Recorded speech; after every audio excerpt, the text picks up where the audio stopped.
বিশ্বাস আর ভালোবাসা নাকি দুইটা একই সূত্রে গাঁথা।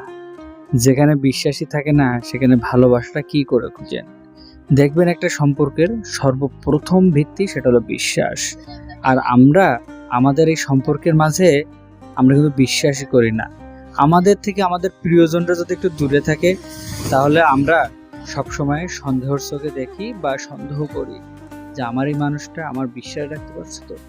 যেখানে প্রিয়জনকে, যেখানে আপনজনকে আমরা একটা জিনিস শিওর হওয়ার জন্য একই প্রশ্ন বারবার করি, সেখানে বিশ্বাসেরই ঘাটতি থাকে। আর যেখানে বিশ্বাস থাকে না সেখানে ভালোবাসা বা থাকে কি করে?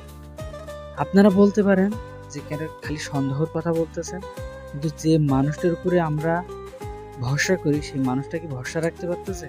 এখানে হলো আসল কাহিনী। আপনি তাকে ভালোবাসেন, আপনি তাকে বিশ্বাস করেন, কিন্তু যাকে ভালোবাসেন, যাকে বিশ্বাস করেন, সেই মানুষটাই আপনার বিশ্বাসের, ভালোবাসার কোনোটারই প্রতিদান দিতে পারল না।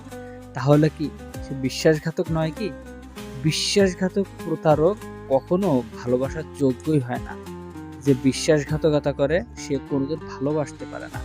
যে প্রতারণা করে সে কোনোদিন ভালোবাসতে পারে না। একটা জিনিস সবসময় মনে রাখবেন, যে আপনাকে বুঝবে সেই আপনাকে ভালোবাসবে।